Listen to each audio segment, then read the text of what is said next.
The 2022-23 NBA MVP race will be one to remember. There's a plethora of players playing at such a high level it is astonishing. There are almost 10 players averaging 30 points per game and a handful of players showing why they have a shot at being the best player in the world. And I know it's super early to try and make MVP picks or predictions, like we aren't even a full month into the season. But the way these guys are playing, it would be criminal if we didn't at least open the discussion. So today I'm going to be going over my top picks for the NBA MVP award. But before I start, I want to clarify a few things. I am going off of team records, individual stats, narratives, and supporting cast for my MVP picks. And this is also highly opinion based, so if you disagree with me, feel free to comment down below. Like I said, I want to open a discussion, so I want to hear your guys' opinions too. But that being said, the first player I have is Giannis Antetokounmpo. Now this one is kind of a no-brainer. Giannis seems to be regarded as the best player in the world by the majority of NBA fans. So being the best player in the world, it's going to be hard not to be in MVP discussions. But don't get it twisted, I didn't only put Giannis in this discussion because he's the best player in the world. This dude has been dominating the league. The Milwaukee Bucks were undefeated up until I think it was last night or maybe 2 nights ago when they lost to the Atlanta Hawks. Giannis has led this team to their best start in franchise history and the best record in the league without his second option. Now you can have your own discussion on whether or not Chris Middleton is better than Drew Holiday, but the fact that Giannis has been able to not only keep this team afloat, but lead them to the best record in the entire NBA without his second or third option is insane. And Giannis has been doing it on both sides of the floor. The reason I have him at the #1 spot ahead of everyone else is because of his two-way ability. Now I know there's a completely separate award for defense, but the MVP isn't just the Offensive Player of the Year award, it's the most valuable. The effort and production Giannis brings on both ends of the floor is insane, and the fact that he's able to keep up with some of the best offensive players in the league while putting in 2 times as much effort because of his defense really sets him apart from his peers. As of this recording, Giannis is averaging 32 points per game, 12 rebounds, and 5 assists on 60% true shooting. Not to mention he has the 3rd highest defensive win shares in the entire league, only behind his 2 teammates Brook Lopez and Grayson Allen. So if Giannis continues to play like he is right now and voter fatigue doesn't screw him over, we could and should be seeing Giannis receive his 3rd MVP award at the end of this season.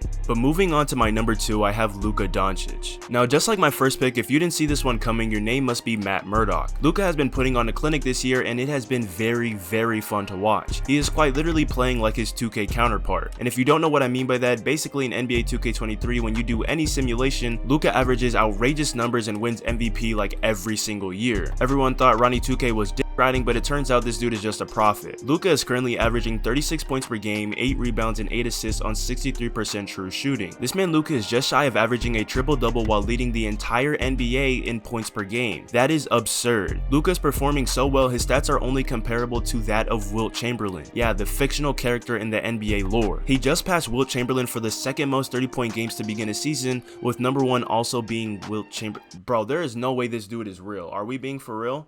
He has every record. As of right now, Luka is looking like the 2nd best player in the league and the best point guard in the league, and I don't think that's a crazy take. With how lovable Luka is and the voters looking for a new player to take the MVP spotlight, this is the perfect opportunity for Luka to secure what I think could be the first of multiple MVP awards. And just to cap off this Luka joyride, here is a quick list of stats Luka is leading the NBA in according to StatMuse. 1st in 35 and 5 games, 1st in 30 and 10 games, 1st in points per game, 1st in isolation points per game, and 1st in post-up points per game. This dude is literally breaking records I didn't even know exist. This is Luka's world and we're all just living in it. At the number 3 spot, I have Donovan Mitchell. Now this pick may be where my opinion gets the best of me, or some of you start to disagree, which is completely fine, but there was no way I could put Donovan any lower than 3. Donovan Mitchell is currently averaging 31 points per game, 4 rebounds, and 6 assists on 65% true shooting. Donovan has been hooping this year. He is literally having his best statistical season of his career with the Cleveland Cavaliers, which makes it a lot easier to place him this high in MVP talks. He is averaging career numbers in points per game, assists per game, and blocks per game. Donovan has taken a massive leap with this Cavs team, and it seems as though his game has opened up a lot more. In the case of Donovan Mitchell, his team record definitely helps his case when placing him in these MVP discussions. Leading your team to the 2nd best record in the entire league, only behind the likes of Giannis Antetokounmpo, is an amazing feat not many players can accomplish. And he did this with his all-star duo Darius Garland missing some time. Even with Darius Garland out, Donovan Mitchell didn't miss a single beat and even stepped up, leading this Cavs team to constant success. It's really hard for me to say say someone averaging career numbers and leading their team to a top 2 seed in their conference with their all-star second option out is not going to be top 3 in MVP voting, which is really ironic because I could be talking about Donovan Mitchell or Giannis with that statement. They are both in very similar situations, so for me to put Giannis at 1, I had to put Donovan Mitchell very close behind. The last player I quickly want to talk about is Stephen Curry. Now, I won't spend too much time talking about Steph like I did with the previous 3, but I wanted to at least acknowledge him or give him a sort of honorable mention. His team record is awful, but it's crazy to think this team would be 10 times worse without him. The Golden State Warriors are looking very similar to how they looked in the 2021 NBA season, where Steph Curry was putting up all-time numbers and his teammates looked like they belonged in the G League. Curry is currently averaging 33 points per game, 7 rebounds, and 7 assists on a nice 69 true shooting percentage. Now, statistically, he is performing better than the likes of someone like Donovan Mitchell, but as I stated previously, I am taking in more factors than just stats. These amazing stats combined with the fact that Steph Curry has been able to keep this team afloat and be a bright light in the Warriors' dark start is enough for me to put him in MVP talks, or at least at the number 4 spot. Hopefully the Warriors can tighten up and get him some more help, because if history repeats itself, an MVP level year for Steph means a no playoff year for the Dubs. But that being said, that's all I have in store for y'all today. I am genuinely curious though, who are y'all picks for MVP this season? I've seen some people talk about Ja Morant and even Jason Tatum, so comment down below your own picks and why you believe they can or should win the award. Drop a like if you enjoyed this video. If you guys did enjoy, I would be down to make another version for other awards like Defensive Player of the Year, Sixth Man of the Year, Rookie of the Year, and so on. Y'all just gotta let me know by hitting the like button. Subscribe if you're new, and I'll see you guys in the next one.